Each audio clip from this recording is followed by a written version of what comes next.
Commence le cours.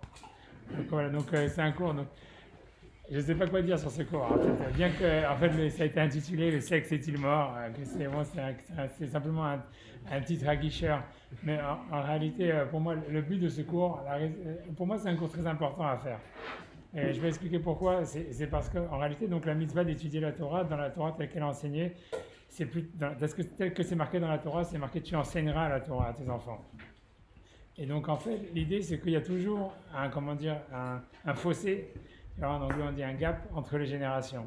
C'est-à-dire qu'en fait, à chaque fois, c'est pour ça qu'à chaque fois, nous, on a toujours l'air vieux par rapport à nos enfants, et nos enfants, ils ont l'air vieux, c'est-à-dire nous, nos parents, ils nous prennent aussi. Il y a toujours un fossé entre les générations. Et donc, en fait, l'idée, c'est que il faut comprendre en fait la nouvelle génération, il faut essayer de pouvoir la comprendre le mieux possible pour pouvoir justement lui enseigner la Torah. Et a priori, c'est quelque chose de fondamental dans l'étude de la Torah, puisqu'on te dit, puisque la mitzvah d'étudier, elle n'est pas mentionnée explicitement, elle est marquée simplement tu enseigneras à tes enfants. Donc ça va être un message qui principalement doit être porté sur la génération à venir. Et c'est pas évident. C'est-à-dire voilà, que la difficulté, elle est qu'à chaque fois que, en fait, ça change constamment. Nous, quand on est des jeunes, on se dit on sera jamais vieux, on sera jamais comme nos parents, on saura quoi dire. À la génération, on n'aura pas une langue de bois, etc. Et puis finalement, on arrive, quand on est avec nos enfants, quand on arrive à la génération d'après, finalement, on arrive nous-mêmes à un moment où on est dans la langue de bois, on n'arrive plus à comprendre, à connecter avec la génération qui vient, etc. Et la question, elle est de savoir comment est-ce que c'est.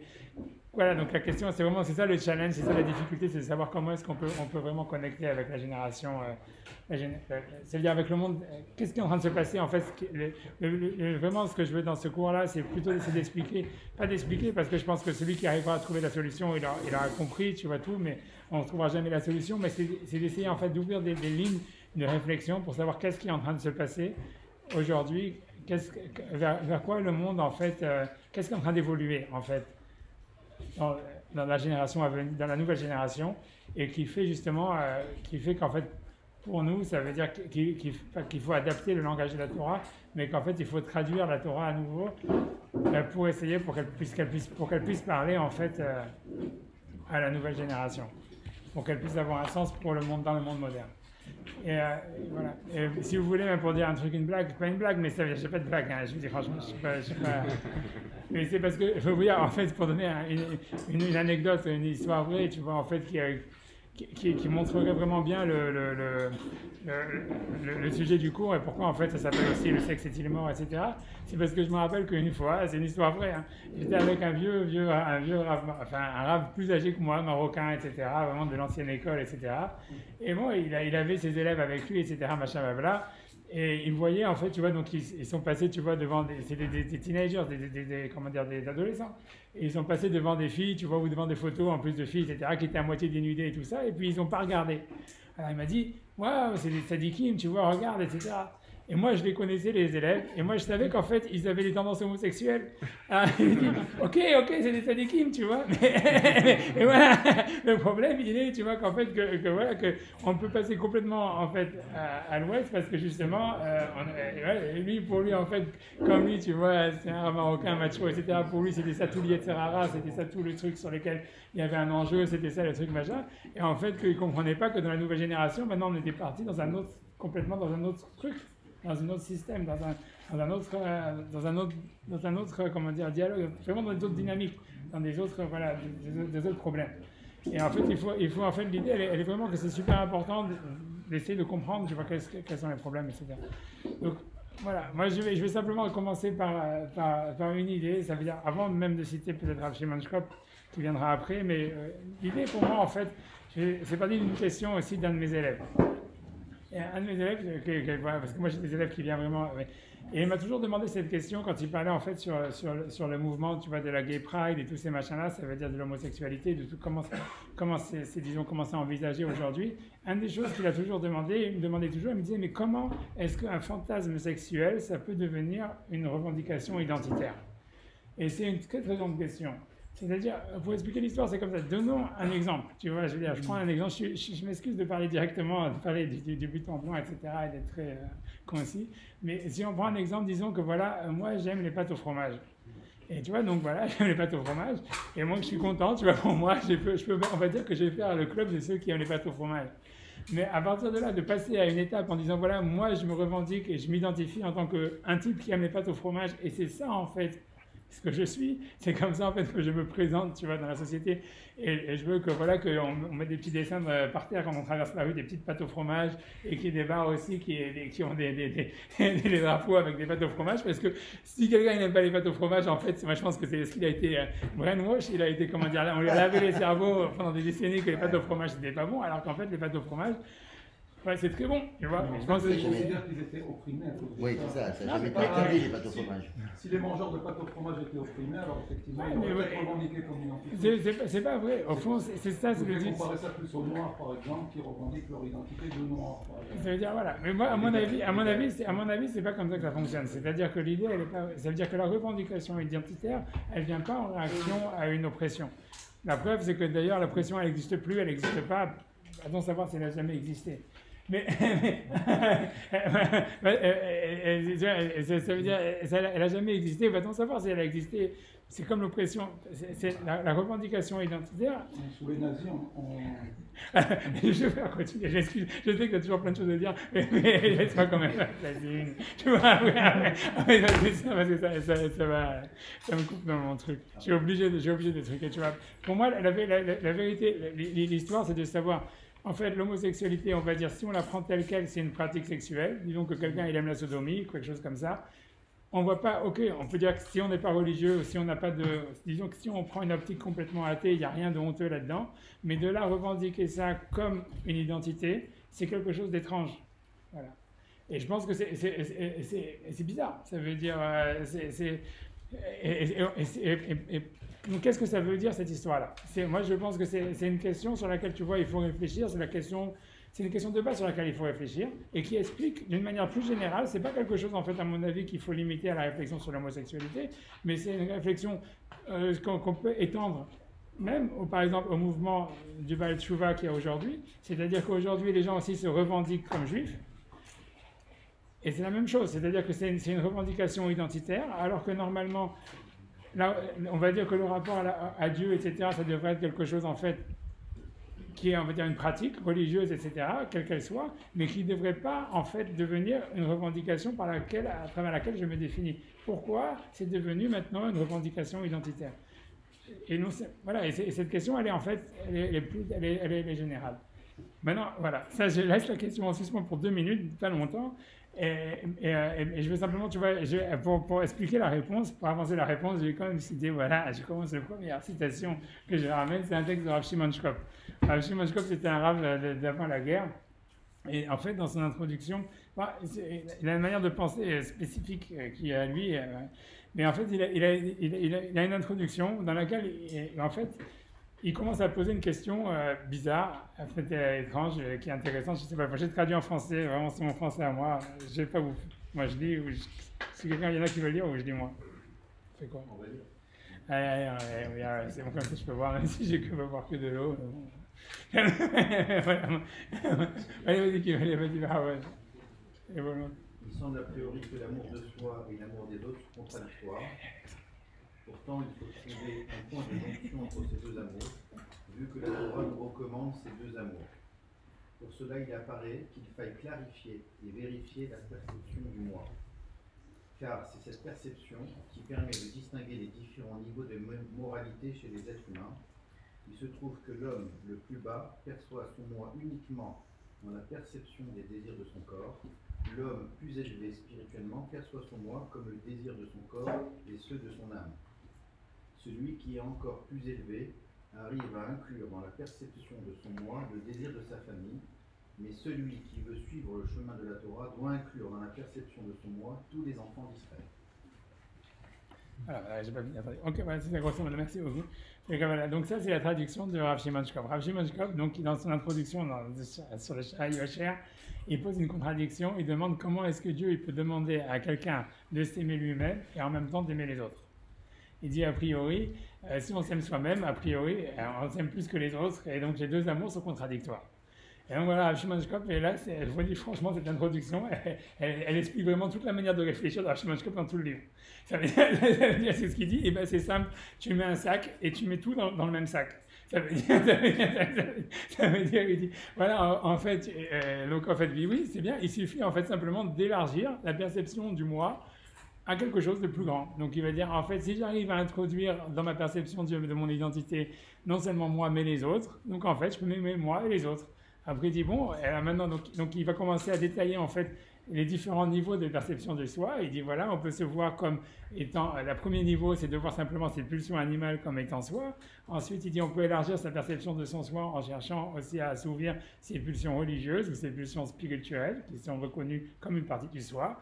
Il dit ensuite, donc on peut introduire en plus de ça, dans la perception du soi, le désir des autres, ça veut dire le fait d'aimer les autres et d'aider les autres. Ensuite, jusqu'à ce qu'on peut élargir la perception du soi jusqu'à l'amour de tout le peuple d'Israël. C'est ça ce qu'il dit. C'est ça ce qu'il dit à Shimon Shkop, cette traduction de ces mots. Vous avez le texte en hébreu en haut. C'est le seul texte en hébreu original que j'ai ramené parce que je ne faisais pas confiance à ma traduction. Mais à mon avis, elle marche. Et en tous les cas, en tous les cas, c'est naïf en fait. Non, ça veut dire que c'est-à-dire qu'en fait, c'est comme quelqu'un qui pose une question et en fait, il répond en disant voilà. En fait, qu'est-ce que ça veut dire de pouvoir en fait d'élargir la perception de soi à des choses qui sont tellement contradictoires?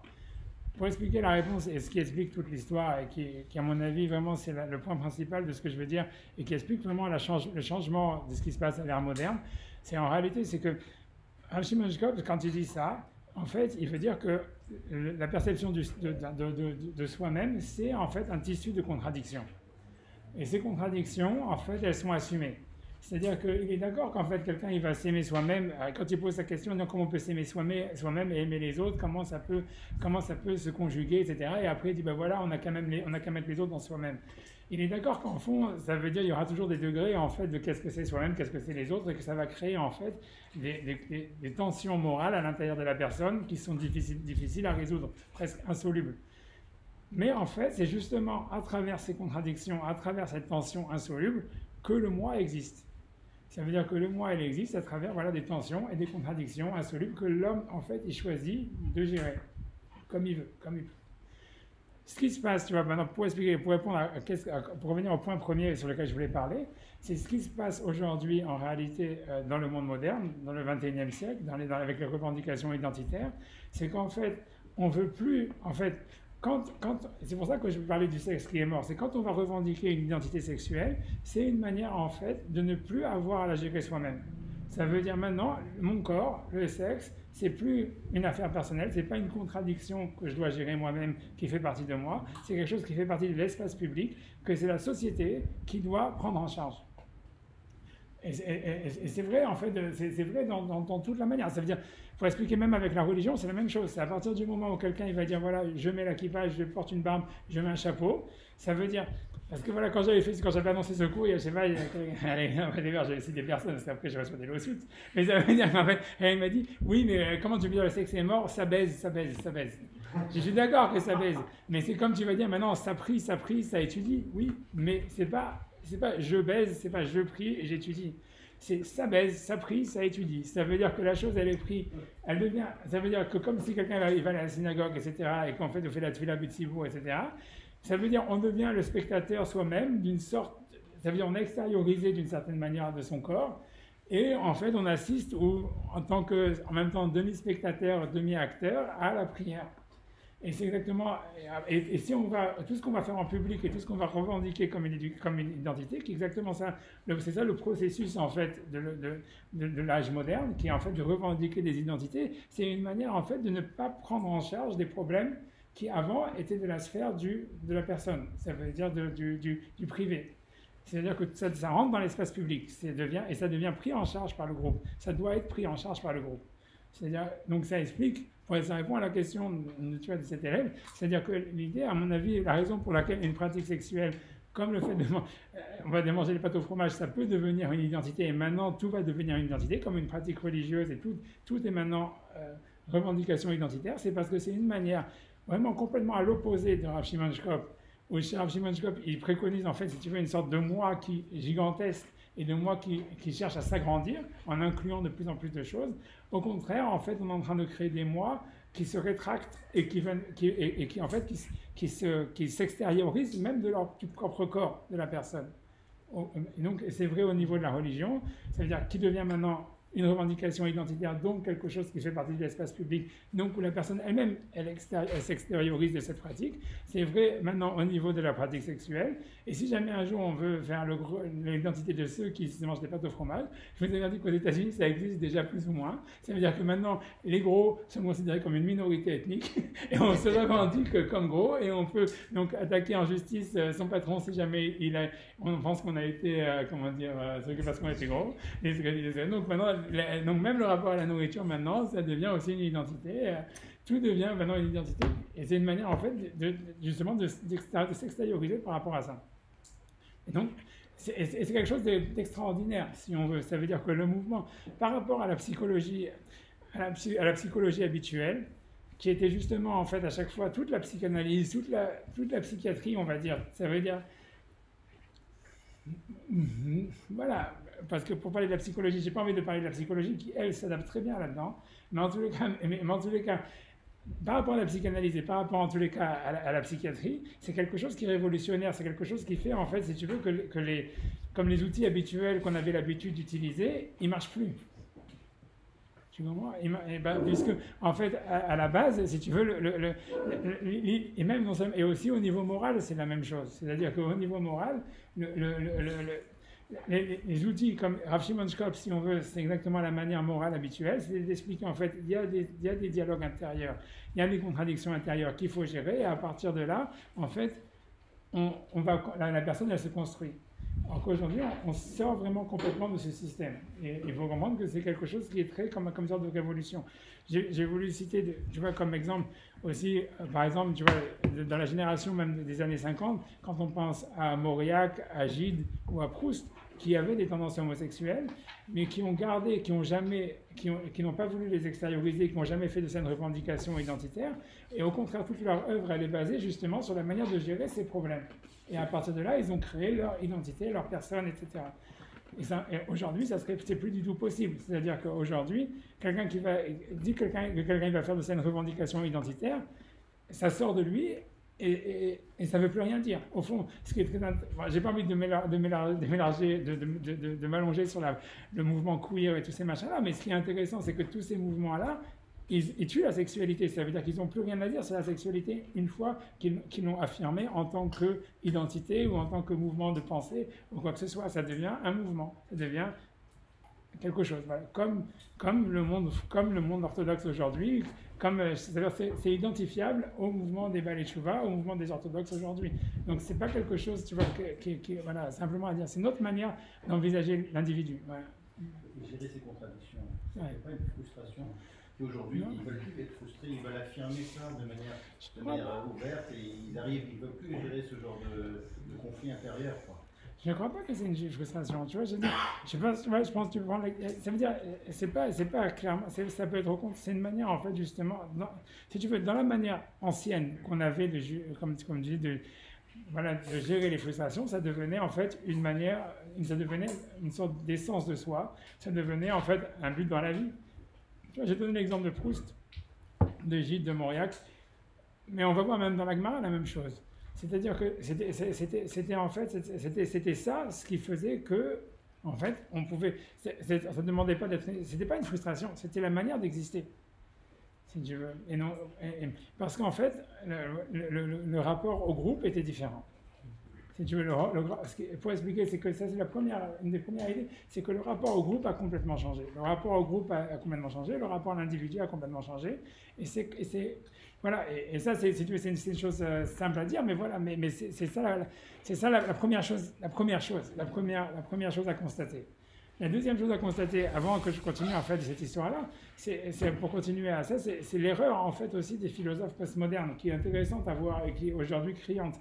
C'est-à-dire, et ça c'est un truc qu'il faut signaler, c'est-à-dire qu'en fait, quand il y avait Foucault, Baudrillard, Clément Rosset, toute cette bande-là, tout le monde avait préconisé dans l'époque postmoderne, je m'excuse que c'est un peu théorique, etc., mais je fais cette parenthèse 5 pour la signaler, après je promets, on revient sur la Gemara, etc., mais parce que pour moi c'est important de le dire, c'est qu'ils avaient dit, oui, en fait, il va y avoir, l'identité, elle va être morcelée. Ça veut dire que, par exemple, dans Foucault, il disait, voilà, en fait, une personne, elle va avoir telle ou telle identité, comme un caméléon. Quand je suis au travail, je suis comme ça. quand je suis à la boîte de nuit, je suis comme ça, quand je suis à la synagogue, je suis comme ça. En fait, ça sera des identités qui s'adaptent complètement à leur milieu à chaque fois. C'était ça ce qui avait été, comment dire, préconçu quand tu demandais aux philosophes postmodernes des années 80, on va dire, 70-80, ils pensaient tous que c'était là où est-ce qu'on allait, que c'est ça ce qui allait se passer, ou que c'était déjà en train d'arriver. Or, on ne voit pas ça du tout. Ça veut dire qu'on voit que les mecs, les intégristes islamiques, ils sont intégristes islamiques partout, dans les toilettes, où tu veux, dans les bars, dans ce que tu veux. Les orthodoxes, ils sont orthodoxes partout, au travail, où que tu veux. Les homosexuels, ils sont homosexuels partout, où que tu veux, et ils n'ont pas du tout une identité morcelée. Ce que je veux dire par là, la raison pour laquelle je veux dire ça, c'est qu'on pourrait croire en réalité, ça veut dire, le premier mouvement de réflexion, ça aurait été de dire, voilà, en fait, c'est vrai qu'on veut, en fait, si tu veux, dans l'époque du XXIe siècle, c'est-à-dire que la génération, elle va vers un mouvement de dire, on remet tout sur l'espace public, et donc, en fait, on se décharge pour être moins soi-même, on va dire, ça serait ça l'idée en première. C'est ça ce qu'ils ont pensé en fait les philosophes postmodernes. Et on voit que c'est pas vrai. C'est pas en fait parce qu'on a déchargé certaines parties de soi sur l'espace public par des revendications identitaires qu'on existe moins et qu'on revendique moins l'existence d'une personnalité en propre. Simplement, c'est pour ça que c'est beaucoup plus complexe, c'est que cette identité de la personnalité en propre de la personne aujourd'hui, à l'époque, tu vois, de Instagram, de YouTube et tout ça, etc., elle est complètement différente. Et en fait, c'est pour ça que moi je vous dis que je n'ai pas l'intention dans ce cours d'expliquer tout comment ça fonctionne, parce que c'est tellement différent que, en fait, on peut avoir que commencer à réfléchir dessus. Mais c'est la première chose, je vous dis simplement que c'est important de penser à tout ça. Tu vois, c'est important de penser à tout ça, parce que quand vous allez enseigner à des enfants, ou quand vous allez parler à vos enfants, whatever it is, en fait, il faut être conscient de tout ça. Et chacun, en fait, par rapport à sa génération, en fait, il voit une direction il va envisager ces directions, ces différences qui sont en train d'arriver. Donc ça, c'est la première chose que je voulais dire. Maintenant, donc, j'ai passé au deuxième texte pour expliquer, en fait, voilà, maintenant, ce que je veux aller dans la deuxième partie, c'est simple, c'est d'expliquer, en fait, que cette différence du rapport, en fait, à la sexualité et du rapport au corps, c'est pas quelque chose, en fait, de complètement nouveau, qui n'a jamais existé dans l'histoire. En réalité, pour moi, cette différence vraiment du rapport au corps et du rapport à la sexualité et au soi, etc., c'est une différence qu'on retrouve fondamentalement entre, d'un côté, les auteurs de la Gemara, tu vois, comme je vais l'expliquer, je vais le montrer, etc., et d'un autre côté, en fait, les personnages bibliques. C'est-à-dire, pour dire en deux mots, avant de rentrer dans l'histoire, c'est que les auteurs de la Gemara, c'est les types du XXe siècle, du XIXe siècle, du XVIIIe siècle, on peut dire, tu vois, de l'âge, je ne sais pas comment on dirait, moderne, donc j'en sais rien, de l'âge pré-postmoderne, donc je ne sais pas comment on pourrait dire ça. Mais qu'en fait, les personnages bibliques, ils sont beaucoup plus proches des hommes du XXIe siècle, de la nouvelle génération. Je vais expliquer, tu vois. Donc c'est pour ça que j'ai ramené ici un passage de la Gemara qui est hyper connu, que tout le monde connaît, j'en sais rien, mais bon, si quelqu'un il veut le lire, j'en sais rien. Je le lis moi. C'est une traduction de Google Translate. En fait, le premier texte, il est plus mauvais que les autres parce que je me suis trompé et c'était Bing Translate et donc il ne se fait pas l'accord des temps. Et après, donc j'ai dû arranger plus que dans les autres où j'ai enfin trouvé que c'était Google Translate. Est-ce que quelqu'un veut lire? Sinon, je peux lire. On veut sur des sites français approximatifs. Ouais. La Gemara illustre ce point. C'est comme dans cet incident. Abaye a entendu un jour un certain homme dire à une certaine femme, levons-nous tôt et allons sur la route. En entendant cela, Abaye s'est dit, j'irai les accompagner et les empêcherai de violer l'interdiction qu'ils ont bien l'intention de violer. Il les a suivis sur une distance de 3 parasangs, dans un marais parmi les roseaux, tandis qu'ils marchaient sur la route, ils ne se sont livrés à aucune activité illicite. Quand ils se sont quittés, il a entendu dire qu'ils disaient, nous avons parcouru une longue distance ensemble et la compagnie était une compagnie agréable. Abaye a déclaré, dans cette situation, si au lieu de cet homme, c'est celui que je hais, un euphémisme pour lui-même, il n'aurait pas été en mesure de s'empêcher de pécher. Après avoir pris conscience d'une si grande lacune, il alla s'appuyer contre le montant de la porte, pensant et ressentant des regrets. Un certain ancien est venu et lui a enseigné, quiconque est plus grand qu'un autre, son mauvais penchant est plus grand que le sien. Par conséquent, Abaye ne devrait pas ressentir de regrets, car sa réalisation est une conséquence de sa grandeur. Alors, c'est une marque qui est super connue. et qu'on retrouve plein de fois dans la Gemara. C'est pas le seul endroit, mais c'est un des plus simples. En fait, ça raconte l'histoire d'Abaye. C'était un mec, Abaye, c'est un des grands auteurs de la Gemara.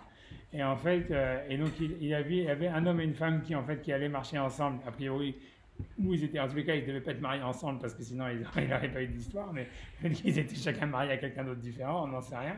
En tous les cas, il a dit je vais aller les espionner pour pas qu'ils fassent du mal, qu'ils n'aient pas de relation en chemin, etc. Bref, tu vois, donc l'homme et la femme, lui, se cachent dans les roseaux, dans les marais et tout ça, etc., machin, blablabla. Et il observe, et rien ne se passe. Donc, en fait, il se dit, si moi, j'avais été à la place du type, moi, c'est sûr que je me serais fait la meuf. C'est ça, grosso modo, ce qu'il dit. Et tu vois, je ne sais pas si elle avait été d'accord ou pas, j'en sais rien. A priori, il était comment dire, il était sûr de ses capacités. Et tu vois, en tous les cas, et donc, après ça, il était triste. Ça veut dire, parce qu'il s'est dit, comment ça se fait que voilà, qu'un tel, un juif, un tel normal, lambda, et tout ça, etc., lui, il n'a rien fait avec la fille et tout ça, il était capable de se contrôler. Et moi, si j'avais été à sa place, c'est sûr que j'aurais eu des relations avec la meuf. Et genre ça, il y a un vieux qui vient, que c'est Elia Wanavi, selon les commentateurs, etc., qui lui dit, mais il n'y a pas de quoi en fait avoir peur, ni rien du tout, c'est normal, c'est parce que plus quelqu'un en fait il est grand spirituellement, plus en fait son Yetzirah, plus son désir sexuel il est grand. Et en fait, si tu veux, et ça c'est un truc qu'on retrouve dans la Gemara 10 000 fois, c'est-à-dire, c'est de là où Freud il a pris toute l'histoire de la sublimation, c'est-à-dire que la culture c'est une sublimation de la sexualité, etc. Et c'est complètement revendiqué par la Gemara. C'est-à-dire que dans la Gemara, à plusieurs endroits, les auteurs de la Gemara, ils se revendiquent d'une manière presque claire comme des obsédés sexuels.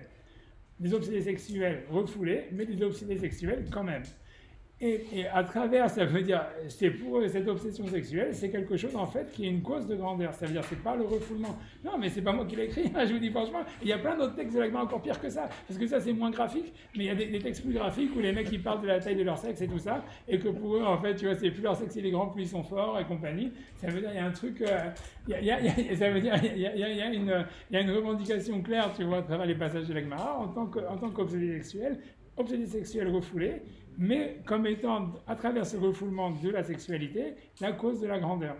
Et c'est vraiment l'homme du XXe siècle. Voilà, quand on voit ça, on pense à Proust, on pense, comme je vous le dis, à Gide, à Mauriac, on pense à tout, en fait, c'est-à-dire, c'était en fait, si tu veux, c'était une sorte de mantra, ça veut dire pas un mantra, mais c'est ça, si tu veux, ces catégories, ce que je vous parlais tout à l'heure, c'est justement le fait de gérer des contradictions, de gérer, en fait, des situations, voilà, difficiles, etc., qui permettaient, en fait, et la créativité, et la formation du moi. Voilà. Et c'était ça, en fait, l'optique. C'est l'optique dans le Talmud qu'on retrouve tout le temps. Simplement, il n'y a pas besoin d'aller chercher à Abaye. Comme je dis toujours cette histoire-là de Newton, tu vois, qui est super connue, que quand une fois il y avait allé, il a une conversation de lettres que Newton, il dit explicitement lui-même qu'il s'est mis dans la science depuis qu'il était jeune et qu'il a découvert, parce qu'en fait, il avait trop de tendances sexuelles et qu'en fait, dans son époque, dans les universités en Angleterre, ça baisait à tout vent et que lui, il voulait pas rentrer là-dedans et que c'est que pour ça qu'il s'est concentré dans les mathématiques et que toute sa vie, en fait, il avait toujours c'est écrit, hein, c'est pas moi qui les invente, je peux vous montrer les trucs.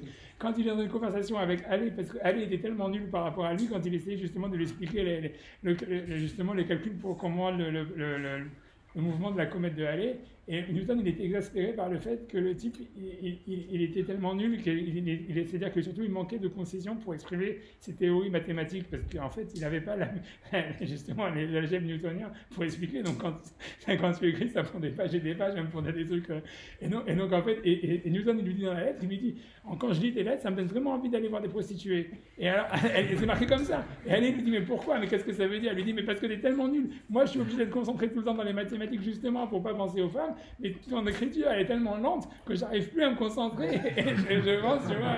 Donc, c'est Newton qui décrit que non, c'est pas Freud, c'est rien du tout, c'est exactement ce que la Gemara dit. Ça veut dire que Newton lui-même, tu vois, un des plus grands génies, c'est normal. Ça veut dire revendiquer en fait d'être lui-même un obsédé sexuel et que c'est parce qu'il a voulu justement juguler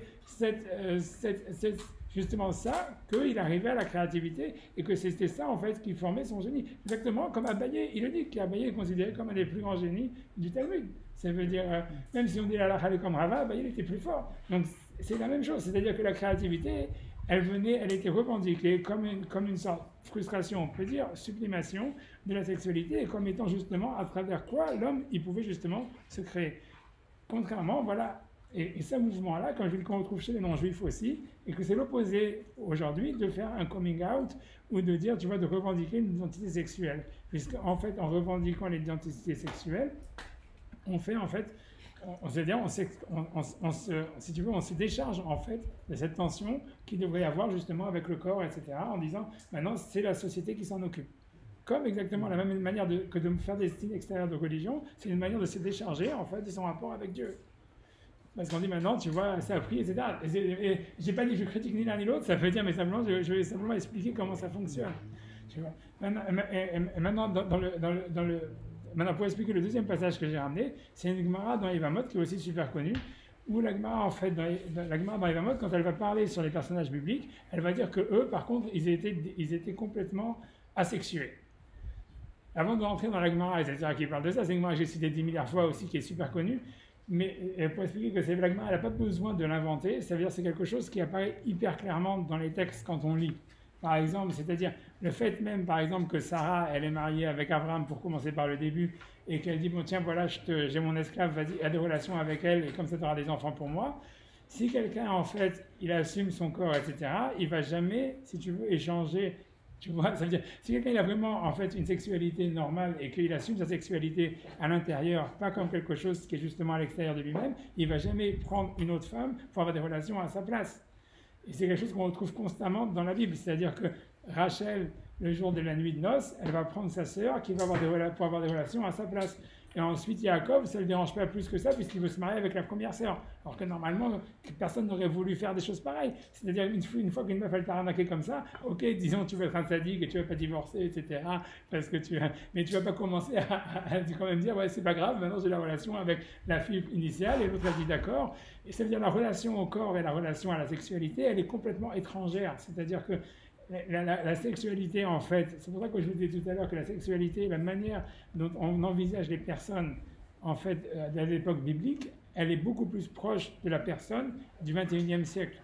C'est-à-dire que ça veut dire que la relation au sexe, elle est, comment dire, complètement étrangère au corps. Elle est en fait, c'est quelque chose.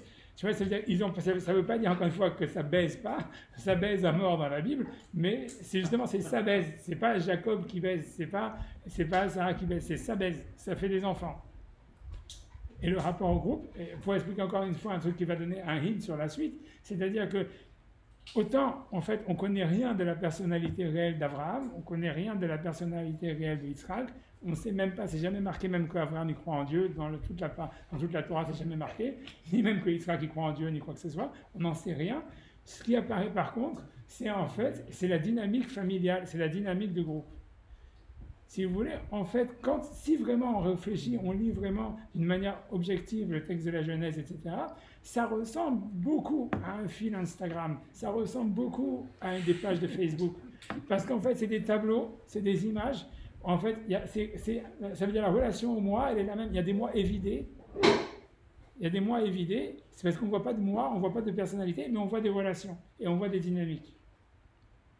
Et ça ressemble beaucoup à ça. Simplement pour mettre en exemple par rapport à ça, que ça veut dire que et c'est très différent, c'est très différent de ce qu'on peut retrouver dans le Talmud. Donc, ce qu'on pourrait dans le Talmud, où en fait la personnalité le moi, il est toujours présent à 100%, etc. Alors que dans la Bible, on ne voit pas la personnalité des personnes, on voit des relations, on reconnaît des relations familiales, on reconnaît des structures entre les gens, mais on ne reconnaît pas des personnes. Et c'est lié avec cette idée aussi que le rapport au corps, il est extériorisé, ce qui explique pourquoi, facilement, des femmes, elles vont utiliser d'autres femmes pour avoir des relations à leur place. On ne voit pas des mecs qui vont utiliser d'autres mecs pour avoir des relations à leur place, mais bon.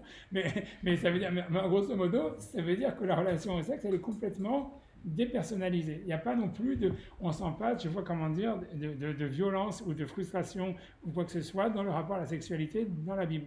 Chez personne, chez aucun des personnages. C'est un enjeu chez personne. Alors que dans le Talmud, on te dit, voilà, c'est l'enjeu principal qui est la source de la créativité. Tout celui qui est plus grand que les autres, il est plus grand spirituellement, il a une plus grande obsession sexuelle. Dans la Bible, on ne voit pas trace d'une chose pareille. Et c'est ce que le Talmud dit, tu vois, donc c'est le traité dans les Yevamot qui dit que finalement qu'Abraham il était asexué et que Sarah était asexuée. C'est un passage de la Gemara qui est très connu, tu vois, qui dit et qu'ils ont dû en fait toute leur idée c'est qu'ils devaient se créer une sexualité. mais que c'était quelque chose qui n'était pas, on va dire, intériorisé. Tu vois, c'est bon. Moi, je lis la Gemara si vous voulez. Moi, je sais pas, quelqu'un veut lire encore. Allez, Ami a dit, voilà, la première traduction de Google Translate. Et après ça, c'est bon, il va mode 64, je lis moi. Ouais. Rabbi Ami a dit, avant, mais ça était à l'origine Tumtumim. Donc, ça, c'est la traduction Google, des personnes dont les organes sexuels sont cachés et non fonctionnels. Voilà. Comme il est dit, regardez vers le rocher de là où vous avez été taillé jusqu'au trou de la fosse où vous avez été creusé. Il est écrit dans le verset suivant, regardez Abraham votre père et Sarah qui vous a enfanté. Ce qui indique que les organes sexuels ont été conçus pour eux, signifiés par eux, en fait, c'est ça une erreur de truc, signifiés par les mots creuser, voilà, et creuser, whatever it is, au fil du temps. Maintenant, voilà, donc ça c'est la première constatation, fin de la première partie, tu vois, comme ils disent dans les anciens films, fin de la première partie, et maintenant dans la deuxième partie, pour expliquer encore, maintenant, rentrer vraiment dans un deuxième aspect, à mon avis, qui est important de comprendre, en fait, qui est lié avec celui-là, etc., de ce qui a changé dans l'époque moderne et qui permet de comprendre aussi les relations différemment. La chose vraiment aussi qui, à mon avis, qui choque, tu vois, dans l'époque moderne et qui est complètement différente, en fait, du XXe siècle, on va dire, c'est la relation one-on-one. Ça veut dire la relation d'une personne avec une autre. Pour faire très court, et je vous promets que c'est vrai, même si vous allez dire, ah, c'est pas vrai, mais si, c'est vrai. En fait, aujourd'hui, les relations d'une personne avec une autre, elles peuvent être qu'en fait d'ordre professionnel ou presque tarifé. Ça veut dire, la seule relation one-on-one que j'ai avec quelqu'un, c'est avec mon psy, avec mon rave, avec, avec mon coach, avec tout ce qu'on veut, tu vois, chacun, il y a différents titres pour expliquer, tu vois, pourquoi est-ce qu'on paye la personne avec qui on va discuter, mais en fait, cette relation qu'on va avoir de 1 sur 1, ça veut dire, elle est toujours de l'ordre du professionnel, elle est toujours tarifée. C'est-à-dire que ce qui se passe aujourd'hui, c'est-à-dire que autant, et ça c'est super important à comprendre, c'est-à-dire que dans la relation au groupe, pour expliquer, ça veut dire que le moi, il est parti en retrait, et ça veut dire que la relation au groupe, elle est beaucoup plus forte, puisqu'en fait, comme je vous l'ai dit, en fait, on a l'impression qu'il y a une décharge du moi vers quelque chose qui est beaucoup plus social, qui est beaucoup plus de l'espace public, même une décharge de son propre corps. Et donc, il y a des créations, en fait, le rapport au groupe, il est beaucoup plus important qu'avant, mais ce rapport au groupe, il s'est fait au détriment, en fait, d'une relation personne par personne. C'est-à-dire que c'est pour ça que les couples, ils ont vachement du mal à tenir, etc. C'est-à-dire qu'un couple, aujourd'hui, dans l'espace social, je n'ai pas le mot en français, mais en anglais, on dit pas relevant. C'est plus relevant aujourd'hui. Ouais, c'est plus pertinent. C'est plus pertinent dans l'espace social, un couple aujourd'hui. Et c'est pas simplement vrai dans les relations hommes-femmes, c'est vrai d'une manière générale. C'est-à-dire, même dans les yeshivot, par exemple, avant les relations qu'il y avait entre les chavrutot, c'est-à-dire qu'avant, on pouvait avoir une chavruta, ça durait, je sais pas, des dizaines d'années ou n'importe quoi. Et les relations qu'il y avait entre les chavrutot, si tu veux, elles s'intégraient en fait dans la structure du Beth Midrash d'une manière, on va dire, harmonieuse. Ça veut dire qu'il y avait des chavrutot, il y avait des groupes, si tu veux, il y avait des binômes, des relations privilégiées de personnes avec une personne en particulier, même avec plusieurs personnes. Et ensuite, ça pouvait s'intégrer dans une relation plus harmonieuse du Beth Midrash d'une manière générale. Aujourd'hui, ça veut dire, dans les yeshivot aujourd'hui, c'est les chavrutot, c'est plus grand chose. Ça veut dire, c'est maintenant les gens ils étudient en groupe, ou je ne sais pas exactement, et c'est en général, c'est tout est comme ça. Encore une fois, pour ceux qui ne connaissent pas le monde des yeshivot, on peut donner un exemple encore, tu vois, que peut-être ça vous parlera plus, mais si vous pensez des relations, voilà, de Sartre avec Simone de Beauvoir, de Sartre avec Camus, de Sartre avec Aron, ou j'en sais rien de tout cela, en fait, on se rend compte que tous les penseurs des années 50 qui habitaient en France, c'est pour un exemple que vous connaissez peut-être mieux, en fait, ils avaient une relation privilégiée les uns avec les autres. Ils ne s'entendaient pas tous ensemble, ni rien, mais ce n'est pas parce qu'ils avaient d'abord la relation one-on-one, ça veut dire de personne à personne, elle était très forte. Ça veut dire que Sartre avait une relation très forte avec Camus, ou avec Aron, ou avec Simone de Beauvoir, ou avec whatever. Et ça n'empêchait pas non plus tout cela d'avoir une relation de groupe ensemble, de former un groupe. Aujourd'hui, si tu veux, la relation de personne à personne, même si elle peut exister, encore une fois, elle existe en général maintenant presque toujours de manière tarifée, comme je vous dis de l'ordre du professionnel, et en tous les cas, même si elle existe, c'est quelque chose qui se met en porte-à-faux avec le groupe. C'est pour ça que vous avez tous les divorces qui viennent à cause de Facebook et d'Instagram et compagnie, parce que la relation que quelqu'un il a avec le groupe, elle ne se marie pas du tout avec la relation que quelqu'un il va avoir avec son époux ou avec l'ami privilégié avec lequel il pourrait avoir.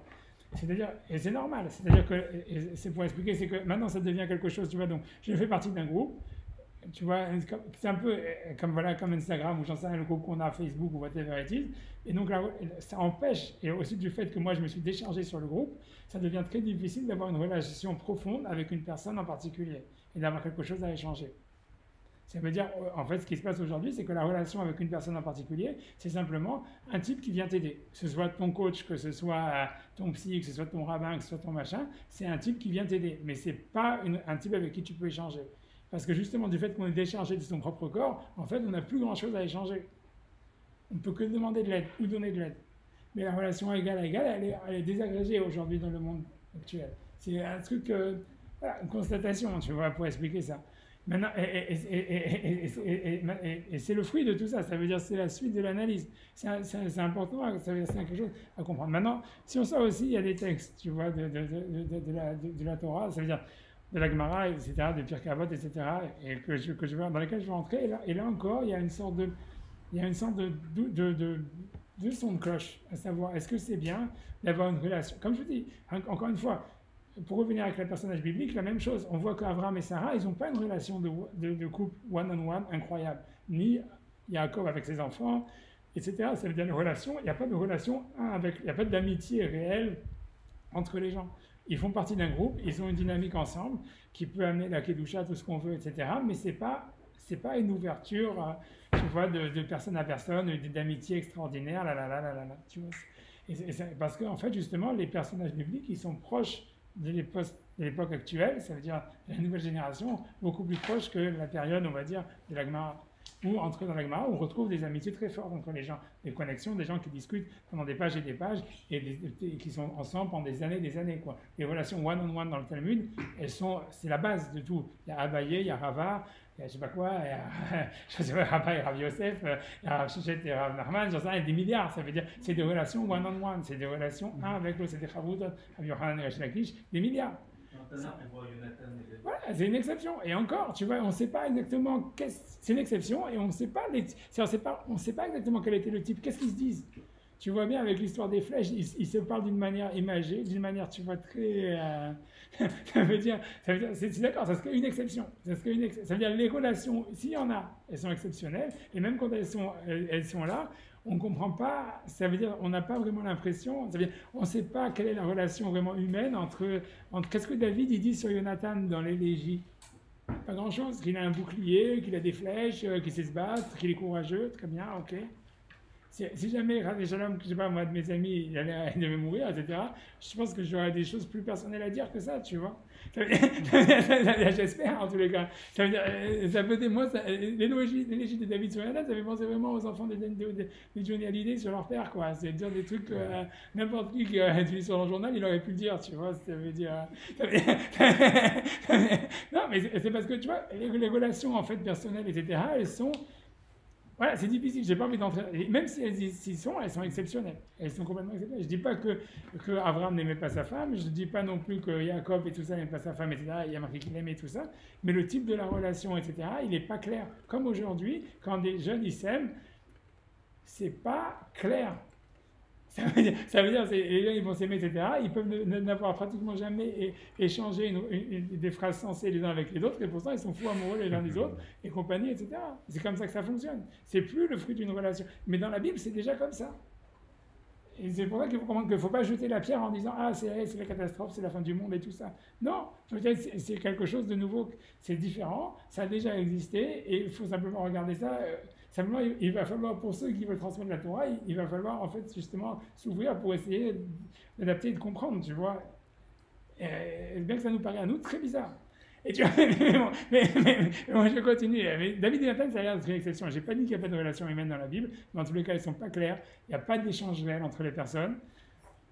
Tu vois, ni intellectuel ni affectif. Tu vois bien avec Rachel et Yaakov, c'est pas clair du tout si elle aime ou si elle n'aime pas. C'est très bizarre les relations.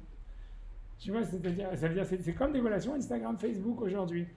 I am in a relationship, blablabla, oui, tu as dit, I am in love with him, on prend des pictures, et blablabla, mais après on break, ou je t'amène, tu vois, on peut ramener quelqu'un d'autre pour faire le truc, tu vois ce que je veux dire? C'est des relations de ce type. Ah, est-ce que toi tu veux, mon gars, tu me perturbes. Ah oui, j'aimerais que tu peux parler tant que tu veux. Allez, vas-y, je vais regretter d'avoir dit oui. J'aimerais savoir comment vous imaginerez, qu'est-ce que d'après vous, comment la Torah aurait pu décrire ce genre de relation. D'accord, tu vas bien y aller rond. Même quand tu regardes dans la Gemara, par exemple, tu vois entre Rashi Lakish et Rabbi Yochanan, qu'on dit qu'il a trouvé très beau, qu'il a voulu lui sauter dessus, blablabla. La Gemara, elle y va. Et même après ça, dans les relations. Vous imaginez ça dans la Torah? Pourquoi pas? Comme ça? Pourquoi pas? Si jamais on est dans la Gemara, pourquoi ça ne serait pas dans la Bible? Le cas Non, Youssef mais- avec la femme du petit Oui, d'accord, mais c'est notre histoire. Mais oui, je vais revenir après sur Yosef, etc. J'ai pas envie Ce que j'essaie de dire, c'est qu'il y a beaucoup de choses qui ont leur place dans la Gemara et qui n'ont pas leur place dans la Torah. Par La exemple, question- la Torah, elle amène des cas, elle ne porte pas de jugement. La question, c'est de savoir pourquoi, tu vois, c'est ça la question. Par exemple, la Torah elle amène les cas de filles de Lot, elle ne porte pas de jugement. Si c'est Pourquoi? bon, si c'est Et pas voilà, bon. mais pourquoi? Parce qu'en fait, Il y a beaucoup de parce choses qui n'ont pas leur place dans la Torah. Et c'est justement pour ça, c'est parce que, à mon avis, c'est parce qu'en fait, la relation au corps et au sexe, elle est extériorisée. Donc on ne peut plus juger, si tu veux, c'est des histoires. Si tu veux, les filles de l'autre, elles sont ni vues, ni culpabilisées, ni non culpabilisées, comme aujourd'hui, on ne culpabilise pas un homosexuel ou un transgenre ou n'importe quoi, puisque c'est une pratique qui est à l'extérieur de la personne elle-même. C'est ça baise. Voilà. C'est pas les filles de l'autre qui baisent, etc. C'est ça baise. C'est comme ça fait la prière. Donc il n'y a pas à juger, tu vois. Mais bon, peu importe, je continue. Pour moi, c'est parce que je ne veux pas sortir de cette histoire-là pour entrer dans un truc, tu vois, sur la relation one-on-one d'une personne à une autre et expliquer simplement pourquoi. Et ça fait un petit rapport aussi avec Tisha B'Av. Donc, comment est-ce que la Torah, la Gemara, elle envisage ça, cette histoire de la relation, d'avoir des relations fortes avec des personnes uniques? Est-ce que c'est vu positivement ou négativement? Et simplement sur ça, j'ai simplement ramené deux sources par rapport à ça. La première source, tu vois, c'est évidemment c'est la Mishnah dans Pirkei Avot qui dit que Yoshua Ben Perahia, il disait, bon, tu vois, donc c'est connu Kanel HaHaver en hébreu, et ça voulait dire en fait, donc Yoshua Ben Perahia disait, nommez-vous un enseignant, acquérez-vous un compagnon. Et en réalité, quand on regarde en fait dans les Masertot Ktanot, il y a des autres versions de Pirkei Avot, on voit que la Gemara, quand elle dit acquiers-toi la Mishnah, elle dit acquiers-toi un compagnon, ça veut dire un compagnon avec lequel tu dors et tu manges et tu étudies et tu es tout le temps avec lui et avec qui tu peux tout lui raconter et tout lui dire.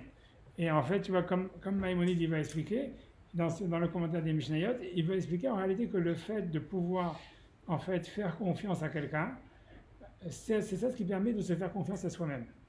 Ça veut dire en fait, donc, et c'est pour ça, comme ça, il va expliquer l'idée en fait d'avoir une relation en fait, comment dire, intime avec quelqu'un où tu n'as pas peur en fait qu'il va te trahir et donc tu peux lui raconter tous tes secrets, chose qui aujourd'hui n'existe plus du tout. On va bordel. Et ça c'est un des trucs fondamentaux aujourd'hui. C'est-à-dire en fait, c'est parce qu'en fait, si toi-même tu peux faire confiance à quelqu'un, quelqu'un te fait confiance, donc toi tu vas avoir confiance en toi-même et c'est pour ça en fait que c'est important.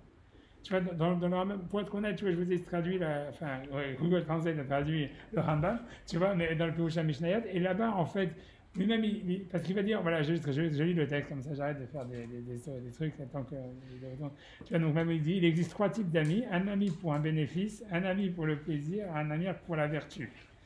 En effet, un ami au bénéfice, c'est comme l'amitié de deux partenaires commerciaux, et l'amitié d'un roi et de sa suite, alors que l'amitié pour le plaisir est de deux types, l'ami pour le plaisir et l'ami pour la confiance.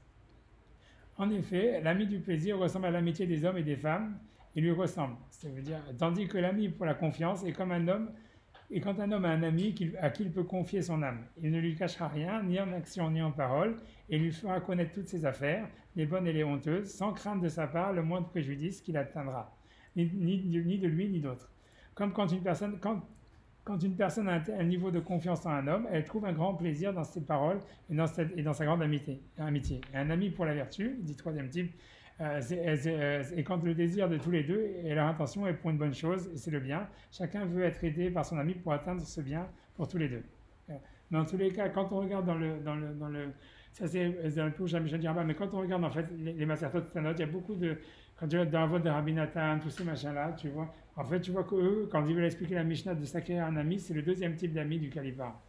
Et l'idée, tu vois, de pouvoir faire confiance à quelqu'un, etc., c'est justement parce que, en fait, après ça, tu peux te faire confiance à toi-même, si tu peux faire confiance à quelqu'un d'autre. Et donc, a priori, ça, c'est quelque chose que dans l'époque actuelle, ça n'existe plus. Ça veut dire, sauf si comme ça tu payes, à quel point tu peux faire confiance à un psy ou à un rabbin, ou etc., ça veut dire, voilà, c'est une confiance, voilà, c'est très factice, on va dire.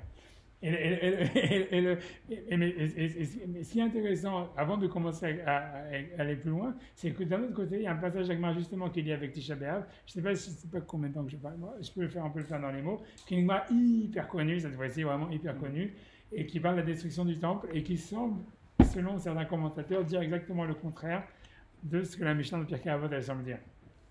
Bon, je ne sais pas si je la lis moi-même, je la lis, sinon, à propos de la guerre, c'est une Gemara hyper connue, à propos de la guerre qui a conduit à la destruction du second temple, la Gemara examine plus en détail plusieurs aspects de la destruction de ce temple. Rabbi Yochanan a déclaré quelle est la signification de ce qui est écrit « Heureux est l'homme qui craint toujours, mais celui qui s'endurcira le cœur tombera dans le mal ». Jérusalem a été détruite à cause de Kamsa et Bar Kamsa. Agma explique, Jérusalem a été détruite à cause de Kamsa et de Bar Kamsa. C'est comme il y avait un certain homme dont l'ami s'appelait Kamsa et dont l'ennemi s'appelait Bar Kamsa. Une fois, il a fait un grand festin, il a dit à son serviteur, va me chercher mon ami Kamsa. Le serviteur s'en alla, lui rapporta à tort son ennemi Bar Kamsa. L'homme qui organisait la fête est venu et a trouvé le Bar Kamsa assis à la fête. L'autre a dit de barrer Kamsa. Cet homme est l'ennemi de cet homme, c'est-à-dire que vous êtes mon ennemi. Que voulez-vous donc ici? Lève-toi et pars. Bar Kamsa lui dit, puisque je suis déjà venu, laisse-moi rester, je te donnerai de l'argent pour tout ce que je mange et je bois. Il suffit de ne pas m'embarrasser en m'envoyant. L'autre lui dit non, tu dois partir. Bar Kamsa lui dit, je te donnerai de l'argent pour la moitié du festin, juste ne me renvoie pas. L'autre lui dit non, tu dois partir. Bar Kamsa lui dit alors, je te donnerai de l'argent pour tout le festin, laisse-moi rester. L'autre lui dit non, tu dois partir. Finalement, l'autre prit Bar Kamsa par la main et le releva et le sortit. Après avoir été chassé du festin, le Bar Kamsa s'est dit comment les sages étaient assis et ne protestaient pas contre les agissements de l'autre, même s'ils l'ont vu comment il m'a humilié. Apprenez qu'il était content de apprenez, on prend des durs qu'il était content de ce qu'il a fait. Je vais donc aller informer contre le roi. Il alla dire à l'empereur, les Juifs se sont rebellés contre toi. L'empereur lui dit, qui a dit que c'était le cas? Bar Kamsa lui dit, va les tester, envoie-leur une offrande à faire en l'honneur du gouvernement et vois s'ils la sacrifieront. L'empereur est allé, a envoyé avec lui un veau de 3 ans de son choix, alors que Bar Kamsa venait avec le veau au temple, il a fait une tache sur la lèvre, une plaie en fait sur la lèvre supérieure du veau, et certains disent qu'il a fait la tache sur les paupières, à l'endroit où notre tradition à la race c'est une tache, mais selon les règles des non-juifs, pour la offrande ce n'est pas une tache. Par conséquent, lorsque Bar Kamsa apporte un animal au temple, les prêtres ne le sacrifièrent pas sur l'autel, car il était taché, mais ils ne purent pas non plus l'expliquer de manière satisfaisante aux autorités non juives, qui ne les considéraient pas comme tels, et donc bref, à cause de ça, il y a la destruction du temple. Bon, l'histoire elle est hyper connue, je ne sais pas si je dois la répéter. Bref, c'est un type qui avait un ami qui s'appelait comme ça, un ennemi qui s'appelait Bar Kamsa, j'espère que je ne m'embrouille pas les noms, et qu'en fait finalement, donc, Bar Kamsa c'est l'ennemi qui est venu par erreur parce que le postier il avait fait une erreur quand il a donné les lettres. Et donc il lui dit, voilà, si tu veux, laisse-moi ne m'embarrasser en public, je vais même payer tout le mariage, etc. Et l'autre lui dit non, il lui fait la honte en public en le sortant, et les rabbins ils protestent pas, et donc finalement donc, il dit, bon, si c'est comme ça, les rabbins ils sont aussi contre moi, et donc il va faire un complot qui va causer en fait la destruction du temple, puisqu'une fois que le sacrifice amené par l'empereur il ne va pas être accepté, l'empereur il va dire les juifs sont rebellés, et donc il va détruire le temple. Ça c'est la Gemara, elle est hyper connue. La question que tout le monde demande sur cette Gemara, donc d'abord ce qu'il y a à noter, c'est l'exergue de la Gemara. C'est-à-dire que quand la Gemara, elle raconte cette histoire, elle cite un verset qui dit « Ashrei Aish, Ashrei Adam », je crois. Ashrei Adam, je me ferai tamid. Ashrei Adam, me ferai tamid. C'est-à-dire « Heureux est l'homme qui a toujours peur ». Tu vois, c'est un verset dans les Proverbes. Et celui qui, par contre, qui a trop confiance, il tombe dans le mal. Elle commence à citer ce passage, ce verset, bizarrement, en introduction à cette histoire. La question que les commentateurs ils demandent, ils disent « Ok, en fait, Bar Kamsa, c'est l'ennemi qui a fait tout le plan et qui a, comment dire, tu vois, ça veut dire qui a manigancé toute l'histoire. Donc on comprend que le Talmud, ils disent, c'est à cause de Bar Kamsa que le temple il a été détruit. Mais Kamsa, lui, il n'a rien à voir dans l'histoire. Il avait son nom. C'était le type qui n'était même pas dans les invités au mariage par ailleurs. Donc le pauvre, c'est le type, il a raté le repas, quoi, on va dire. Il a raté la soirée. Et en plus, on lui dit, voilà, c'est à cause de toi que le temple a été détruit. Qu'est-ce qu'il a fait, le pauvre? Alors, ça, c'est la question. Et en fait, si tu veux, la réponse qui est donnée justement par les commentateurs sur ça, et pour lier avec le verset qui est amené au début, c'est qu'il dit justement pourquoi Kamsa il est considéré comme responsable de la destruction du temple. C'est parce que justement c'était un ami tellement fort du mec qui a organisé le mariage, qu'en fait le mec qui a organisé le mariage, comment est-ce qu'il a eu le courage d'aller contre tous les rabbins et de faire cette honte en public à un type? C'est parce qu'il se disait, quoi qu'il arrive, j'ai mon backup, j'ai mon psy, j'ai mon rabbin qui va toujours me dire que j'ai raison. Tu vois, ça veut dire j'ai mon coach, j'ai mon... Donc en fait, et c'est ça en fait, et c'était cette amitié en fait qui était trop forte et ce support qui donnait en fait au type dont on ne connaît pas en fait le nom, qui était tellement fort, qui était considéré comme étant une des causes du Beth Amikdash, parce que ça empêchait en fait le type, parce que pour que le type il ait tellement sujet de chutzpah, je ne sais pas comment traduire ça en français, ça veut dire d'arrogance, pour faire ça en public, etc., il fallait qu'il ait un ami qui sache qu'en fait qu'elle allait le comprendre et qu'elle allait justifier ses actions. Et que c'est ça ce que le Talmud il veut dire. Il veut dire pourquoi en fait le type il n'avait pas peur? Parce qu'il avait un ami qui s'appelait comme ça. Et c'est pour ça que son nom il est associé en fait à la destruction du temple. Donc simplement, j'ai voulu ramener ce passage de la Gemara comme opposé, si tu veux, à la Mishnah dans Pirkei Avot telle qu'elle est ramenée, que c'est pas clair du tout que le fait d'avoir des relations fortes avec des gens et du réconfort, etc., ça soit quelque chose de tellement positif. Ça veut dire, il y a un aspect négatif. Ça peut paraître complètement bizarre ce que je vous dis, mais je vous dis, on est en train de parler de ce qui se passe dans le monde moderne, et il faut essayer de le juger positivement pour pouvoir justement adapter un discours par rapport à ça. Il faut comprendre, ça veut dire avoir confiance en quelqu'un et avoir confiance en soi, c'est pas évident que c'est quelque chose de bien. Ça veut dire, il y a plein de passages dans la Gemara où la Gemara dit, en fait, tu vois, n'aie jamais confiance en toi jusqu'au jour de ta mort.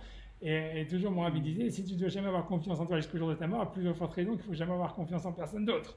Tu vois, mais toujours, c'est sa phrase. Mais tu vois,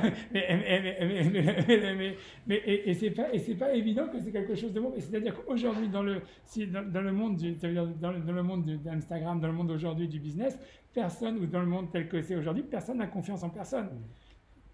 Personne n'a confiance en lui-même. On peut dire même tout le monde ment constamment, mais d'une certaine manière, c'est pas grave, parce que tout le monde sait que tout le monde ment. Et c'est une manière, en fait, si tu veux, au niveau, c'est simplement pour expliquer que c'est comme ça que dans la relation de groupe, ça fonctionne. Et que, en fait, ce que je veux dire, c'est que bien que c'est vrai que ça peut paraître, comme je vous dis, si on lit là, c'est simplement, moi, j'ai pas encore, je vous dis simplement, c'est pour ça que je dis que j'ai pas été au fond de plaisir, j'ai fait simplement de donner des pistes, des choses à réfléchir, à comprendre. C'est parce qu'aujourd'hui, avant, on disait, ah oui, c'est sûr, les enfants ou whatever, pour qu'ils réussissent, il faut leur donner confiance en eux. Aujourd'hui, le concept de confiance en eux, c'est un concept complètement en soi, c'est un concept complètement, à mon avis, périmé, quoi. C'est-à-dire que les gens, ils cherchent plus à avoir confiance en eux, ils sont très contents de ne pas avoir confiance en eux et de se reposer sur le groupe. Et ils savent que dans le groupe, personne n'a confiance en lui-même de toutes les manières. Donc en fait, ça crée une sorte de groupe qui est comme ça, je ne sais pas comment dire, bancal, fluctuant, flottant, mais qui fonctionne. Et aujourd'hui, simplement, ça où tu le vois le plus, c'est dans le monde du business. Ça veut dire que dans le monde du business, ça n'existe pas aujourd'hui. On ne peut plus faire du business si on est honnête aujourd'hui, c'est impossible. Dans le système de la hiérarchie, de la manière où ça fonctionne, c'est personne ne fait confiance à personne. Tout le monde entretient le flou des situations comme ça, voilà, bancales, etc., etc. Mais tout le monde, en fait, marche bien là-dedans. Ça veut dire tout le monde s'en sort. Tout le monde s'en sort. Ça veut dire à la fin, tout le monde s'en sort. Et chacun trouve son équilibre là-dedans, et c'est comme ça. La même chose, à mon avis, dans les relations de couple, dans les relations en général, c'est comme ça aujourd'hui que le monde il est en train de il fonctionne. Et c'est lié avec cette idée des revendications identitaires où il y a une décharge de soi, etc. Donc on ne peut plus avoir de relations maintenant profondes, one-on-one, de personne à personne, etc. Mais on est dans une sorte de nouvelle, un autre espace psychique. Et que c'est important de comprendre aussi que, donc, en fait, si tu veux, quand on va dans le rapport à la Torah, il change par rapport à ça. C'est-à-dire qu'aujourd'hui, c'est clair qu'en fait, le message qui doit être adressé à la Torah, il est beaucoup moins à la personne, plutôt vers un groupe. Tu vois, et voilà, et c'est ce que je veux dire. C'est simplement encore une autre piste de réflexion qui est importante. Ça veut dire que dans le monde moderne, ça ne sera plus possible de retrouver des relations de confiance avec les gens, des relations one-on-one profondes. C'est quelque chose en fait dans lequel tu vois il faut s'adapter, dans tous les cas, et dans lequel voilà la nouvelle génération, elle semble bien vivre, on peut dire.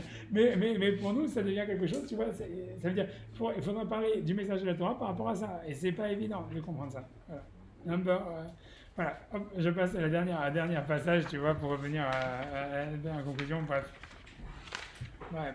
tu vois, mais ce que je voulais dire, bon, je vais quand même parler maintenant ici de c'est un truc que pour moi ce qui est important.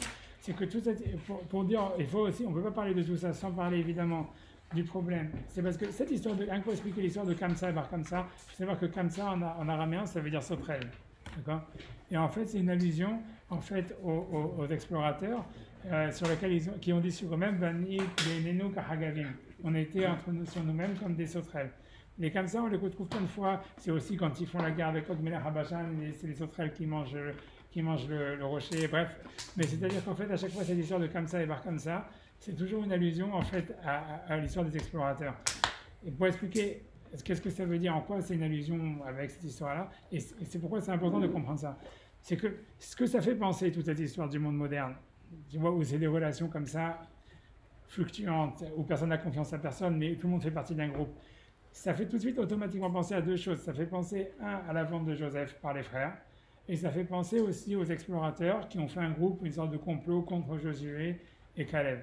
Ça veut dire que la vraie difficulté dans cette histoire-là, c'est que, et c'est ça ce qu'on retrouve, c'est-à-dire que le vrai problème de l'histoire, c'est que les frères de Joseph, si on reprend l'histoire par exemple des frères de Joseph ou des explorateurs, ça veut dire eux, ils avaient une relation, on comprend en fait l'ambivalence de cette histoire-là, c'est que Joseph, c'est un personnage du Talmud, c'est un personnage du XXe siècle, c'est, tu vois, un mec qui vit avec ses contradictions et qui veut assumer ses contradictions. Il est Nézir et Rav en se séparant du groupe, on va dire, et qui veut s'assumer en tant que personne, alors que de l'autre côté, il y a les frères qui, eux, ils veulent être un groupe ensemble, et ils ont leur flow, ça veut dire ils ont leur... ils sont ni bons ni mauvais, tu vois, si on va pas tuer notre frère, on va le vendre, tu vois, c'est des trucs comme ça. Ils sont jamais... Tu vois, ils sont... c'est l'homme moderne. Ça veut dire ils sont toujours... voilà, ils arrivent à faire... Ils sont ensemble, en groupe, ils sont unis ensemble, ils arrivent même à avoir la shrina avec eux, etc.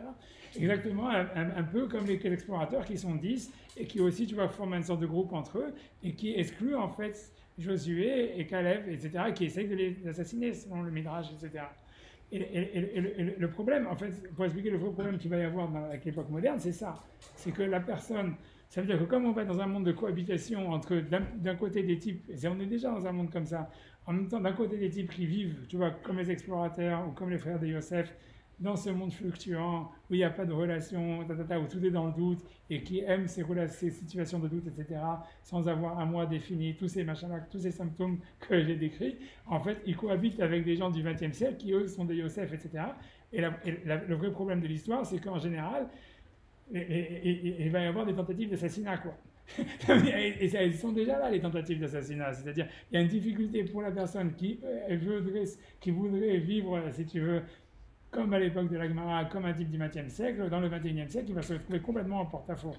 Et c'est ce qu'on retrouve avec les Meraglim, qu'on retrouve avec l'histoire de Yosef.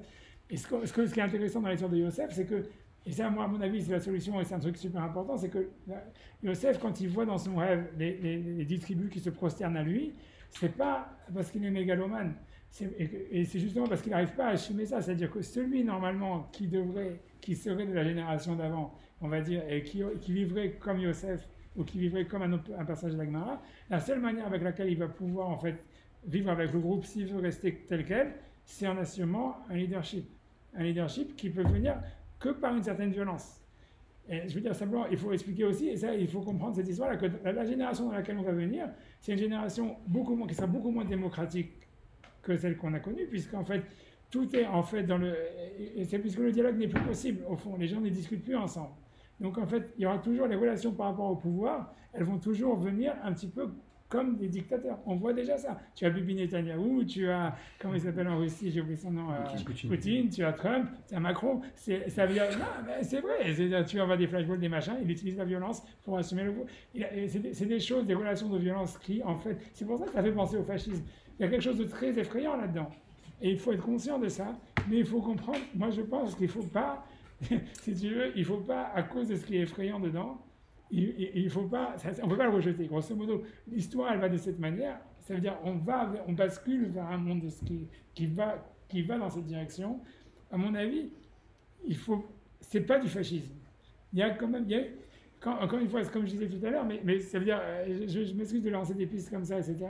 C'est sûr qu'en fait, on va entrer dans des situations conflictuelles. Ça veut dire, il y a plus de violence, moins de démocratie parce qu'il y a moins de dialogue et il y a moins de recherche de sens. Et donc c'est normal, si vous voulez, que l'imposition du mec qui va prendre le pouvoir, elle va toujours venir beaucoup plus par un mec qui va taper du poing. Mais le truc, c'est que le Yosef, il doit assumer ça. Et ça, c'est super important. Ça veut dire ce que ça montre, cette histoire de Yoshua, etc., c'est que si jamais il y en a un, et c'est quelque chose c'est une responsabilité qu'il faudra prendre à ceux qui veulent la prendre. Ça veut dire qu'ils auront le choix soit de se faire assassiner, soit de prendre le pouvoir. Et c'est clair, hein, ça veut dire il faut être conscient de cette dialectique qui va arriver. J'ai pas envie de dire, je dis pas que c'est extraordinaire, etc., mais il faut avoir cette conscience qu'on ne pourra plus parler de démocratie ou de dialogue tel que c'était au XXe siècle, c'est plus possible. parce qu'il y a plus, puisqu'en fait, il n'y a plus de recherche de vérité absolue, si tu veux, qui permettrait de fonder en fait un dialogue et qui permettrait en fait de fonder tu vois, un pouvoir basé sur, on va dire, sur un accord ou quelque chose comme ça. Moi, je pense que c'est sûr. C'est pour ça que moi, je pense qu'il y a aussi cette histoire-là qu'il faut garder en tête. Si jamais, par exemple, on dit que le Mashiach c'est un roi, c'est pas pour rien. C'est-à-dire qu'en fait, on a l'impression, et je vais continuer, c'est-à-dire, on a l'impression qu'en fait, que dans l'époque messianique, il y aura une unité beaucoup plus grande entre les Juifs, mais cette unité, elle viendra au détriment, ça veut dire du fait de s'assumer soi-même en tant qu'individu, avec toutes ces décharges, et donc ça peut se créer que dans une sorte de flottement tel qu'on peut le voir encore dans les grandes entreprises aujourd'hui, on va dire, c'est le meilleur exemple. Et en fait, ça veut dire le type si jamais en fait il y a un juste qui voudrait survivre et qui voudrait donner une direction, il doit s'imposer au-dessus du groupe, pas dans le groupe, malheureusement. Mais ça a l'air comme ça. Ça veut dire, moi, c'est ce que les maths ils donnent, si on fait des maths, et c'est ce que les textes ils semblent donner. Quand on regarde l'histoire de Yosef avec les frères, quand on regarde l'histoire avec les Meraglim, etc., qu'on a l'impression que malheureusement, c'est ça ce que ça doit donner. Mais moi, je pense qu'il ne faut pas en avoir peur. Ça veut dire, il ne faut pas dire, puisque ça ressemble à du fascisme, alors c'est du fascisme, et il faut...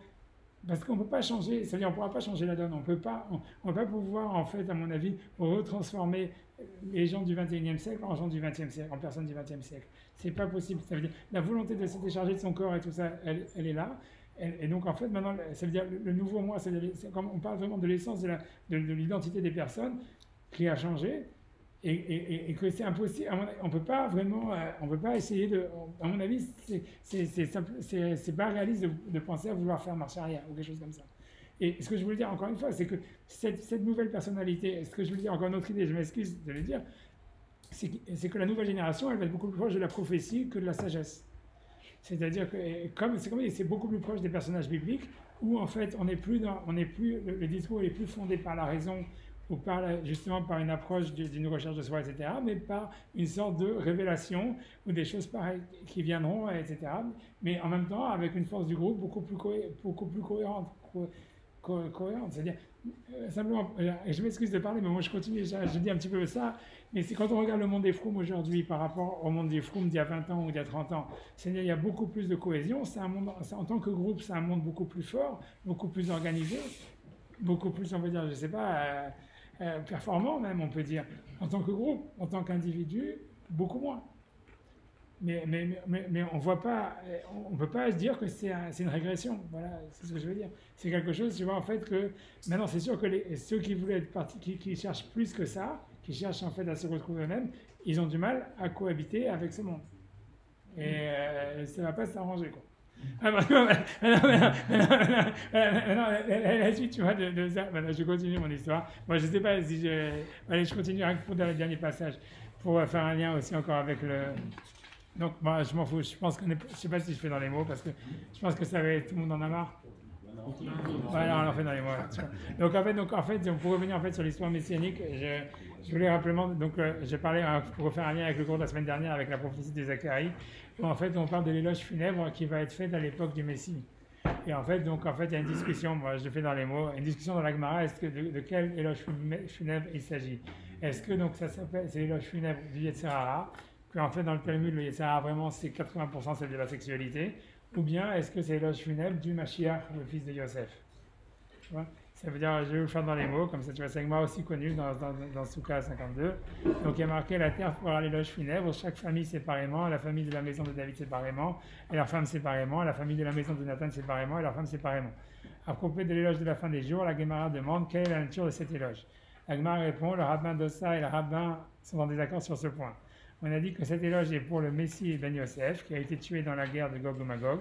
Donc tout ça, c'est un passage en Zacharie qui parle de la guerre de Gog et Magog, avant la rédemption ultime avec la venue du Messie Ben David. Et l'un d'eux a déclaré que cet éloge funèbre était pour le mauvais penchant qui avait été tué. La Gemara demande, d'accord, selon celui qui a dit que la lamentation concerne le Messie Ben Yosef qui a été tué, telle serait la signification de ce qui est écrit dans ce contexte, et ils se tourneront vers moi parce qu'ils l'ont poussé à tort, et on le pleurera comme on pleure son fils unique. Cependant, celui qui a dit que l'éloge est pour le penchant pervers qui a été tué, peut-on faire un éloge funèbre pour cela? Au contraire, il faut organiser une célébration. Pourquoi alors ont-ils pleuré? La Gemara répond, cela peut être compris comme l'a enseigné Rabbi Yehuda, à l'avenir, à la fin des jours, Dieu amènera le mauvais penchant et le massacrera en présence des justes et en présence des méchants. Pour les justes, le mauvais penchant leur apparaîtra comme une haute montagne, et pour les méchants, il leur apparaîtra comme une simple mèche de cheveux. Ceux-ci pleurent et ceux-là pleurent. Les justes pleurent en disant « Comment avons-nous pu vaincre une si haute montagne ?» Et les méchants pleurent en disant et disent « Comment avons-nous été incapables de vaincre cette mèche de cheveux ?» Et même le Saint béni soit-il s'émerveillera avec eux, comme il est dit à propos de l'éloge funèbre. Ainsi dit le Seigneur des armées, si cela est merveilleux aux yeux du reste du peuple à cette époque, cela devrait être aussi merveilleux à mes yeux. Donc c'est-à-dire en fait ça parle de l'éloge funèbre qui va être fait dans l'époque du temps messianique, ça vient encore dans le livre de Zacharie, comme j'avais dit déjà la semaine dernière, bon je répète, c'est-à-dire qu'en fait dans l'histoire de la guerre de Gog ou Magog, normalement il y a des juifs qui sont contraints de se battre contre d'autres juifs. Ça veut dire que Yehuda, la première ligne d'attaque qui va être contre Jérusalem assiégée, où il y aura le Mashiach ben David, ça va être des juifs aussi. C'est comme ça que ça marche. Comme le Midrash l'explique, c'est que donc les juifs, les juifs qui assiègent Jérusalem, ils vont attaquer les premiers, et en fait, ils vont, parce qu'ils sont forcés par les non-juifs, et ils vont refuser en fait, de tirer. Mais les juifs qui sont à Jérusalem, eux, ils vont pas, comment dire, ils vont pas le savoir, ils vont pas être dupes, et donc ils vont tirer sur les juifs qui viennent les attaquer, et en fait, c'est comme ça que le Mashiach ben Yosef, il meurt. Parce que le Mashiach ben Yosef, c'est le chef de l'armée, en fait, de ceux qui assiègent Jérusalem, et qui refusent de tuer en disant « je préfère mourir plutôt que de tuer sur des juifs ». Et donc, en fait, tu vois, dans Jérusalem assiégée, si tu veux, le Mashiach ben David, lui, il passe pour un con, quoi, parce qu'il se sent con. Tu vois, et donc, ça expliquerait, ça c'est le premier sens, tu vois, dans les textes de Zacharie, de l'explication de... Tu vois, dans l'explication de Zacharie, c'est le premier sens de l'explication qui est donné. Par contre, il y a une deuxième explication. Donc ça, c'est l'explication voilà, du premier rab, le rabbi de ça, on ne sait pas qui c'est qui dit quoi. Mais les Haramim me disent, non, en fait, ce n'est pas le Mashiach ben Yosef qui va être tué, c'est le Yetzer Hara, c'est le mauvais penchant. Et ça, c'est bizarre. Tu vois, c'est pourquoi est-ce que, comme il dit, pourquoi est-ce qu'on va faire justement un jour de deuil parce que le mauvais penchant, il est détruit, etc., et blablabla, etc. Il donne des explications en disant que oui, que les justes, eux, ils vont avoir de la peine parce qu'ils n'ont plus le Yetzer Hara, qu'ils ont plus dominé, alors que les Rechaïm, eux, ils vont avoir de la peine en disant comment est-ce qu'on a été tellement con de suivre ça. Mais en réalité, tu vois, pour moi, ce que j'ai voulu dire, c'est qu'on voit que dans les temps messianiques, cette double annulation et du Mashiach ben Yosef et du Yetzer Hara, que c'est la sexualité, en fait, elle est liée. C'est-à-dire qu'en fait, le Mashiach ben Yosef, c'est celui, comme on a vu Yosef, c'est celui qui cherche une vérité absolue à travers une recherche de lui-même, tu vois, en se séparant de ses frères, etc. Et donc, c'est Yosef, tu vois. Et donc, en même temps, si jamais lui, il disparaît, en fait, en même temps, la sexualité, elle disparaît du même coup. Et c'est pour ça, en fait, tu vois, et c'est pour ça que quand l'Agma a pris ça, et ça marche aussi super bien avec l'histoire que l'Agma a dit qu'il y aura une mechitza, parce que l'Agma essaie d'expliquer comment c'est possible que chaque famille, elle fait un aspect différent, et on va faire des différenciations entre les femmes et les hommes, etc., comme c'est mentionné dans le texte de Zacharie, alors qu'il n'y a plus de mauvais penchants. Mais l'idée, elle est justement là, ça veut dire que quand il n'y a plus de mauvais penchants, ça veut dire que la sexualité, ça sera une revendication identitaire. Donc à ce moment-là, ça sera justement pour ça qu'il faut bien séparer les genres. Ça veut dire, et si on réfléchit maintenant avec l'époque actuelle, ça make sense à mort, le texte de la Gemara. Comme quoi il faut séparer les genres parce que justement il n'y a plus de sexualité qui est vécue en tant qu'individu et que c'est une sexualité qui est vécue comme une revendication à l'extérieur du corps, etc. Mais c'est ça ce que la Gemara veut dire, que du même coup, le Mashiach ben Yosef il meurt. Et donc il y a une relation entre la fin du Yetzer Hara et la fin du Mashiach ben Yosef. Voilà ce que je veux dire. Dernier texte encore, tu vois, d'Agma que je vais citer maintenant, c'est pour faire un lien avec le 15 Av, où en fait on nous dit justement, donc ça je sais pas si je vais le faire dans les mots parce que là vraiment, même moi j'en ai marre. Tu vois, c'est comme c'est une voix qui est super connue, qui nous raconte en fait que le 15 Av, il y avait toutes les femmes en fait, voilà, je le lis dans les mots, allez ça. La Mishnah enseignait, les filles de Jérusalem sortaient vêtues de blanc, le 15 Av, elles iraient dans les vignes et danseraient. Je sais pas, ma traduction Google Translate, ils ont des problèmes avec mon concordance des temps, je suis désolé. Toutes les femmes s'empruntent les habits les uns aux autres. Pourquoi c'est du français approximatif. Pourquoi voudrait-il emprunter des vêtements? Il devait le faire pour ne pas gêner les femmes qui n'avaient pas ces vêtements. C'est-à-dire que tout le monde devait avoir des habits blancs et chacun ça veut dire s'emprunter les habits. Un Tana enseigne, celui qui n'avait pas de femme se tournait là-bas pour en trouver une. Il a enseigné que les femmes de lignée distinguée diraient « Jeune homme, s'il vous plaît, levez les yeux et voyez ce que vous choisissez comme épouse. » Et ça, je vais enseigner cette pratique plus en détail dans une braïta. Que diraient les belles femmes parmi elles? Fixez vos yeux vers la beauté, car une femme n'est que pour sa beauté.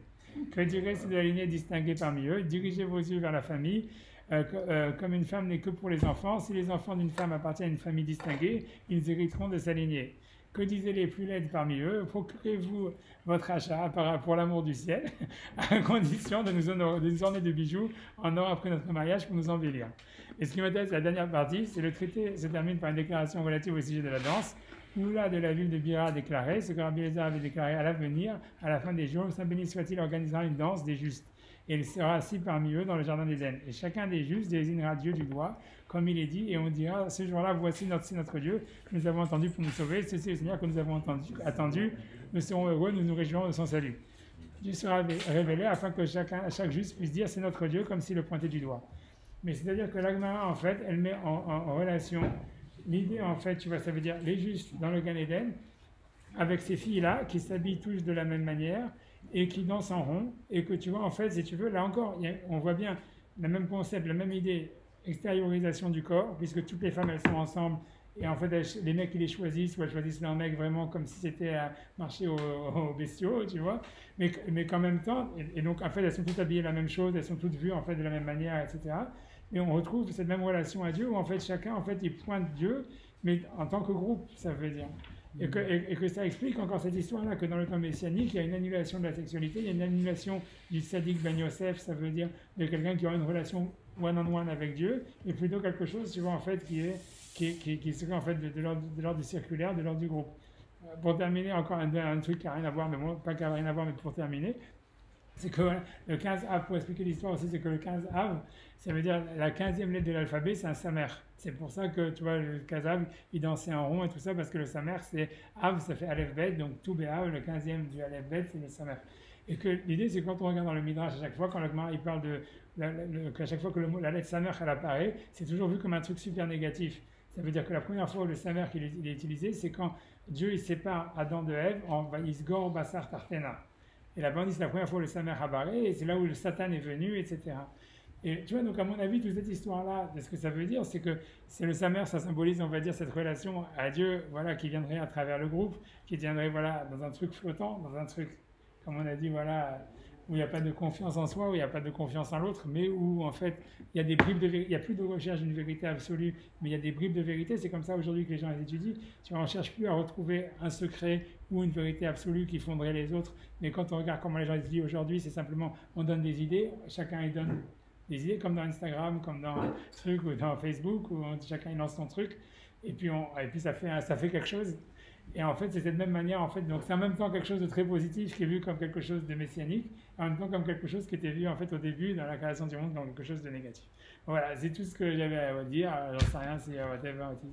Pour moi, c'était important de le dire. Je pense que c'est parce que c'est des pistes de réflexion et je pense que ça va être important c'est important d'y penser, de voir pour savoir pour la relation avec le futur.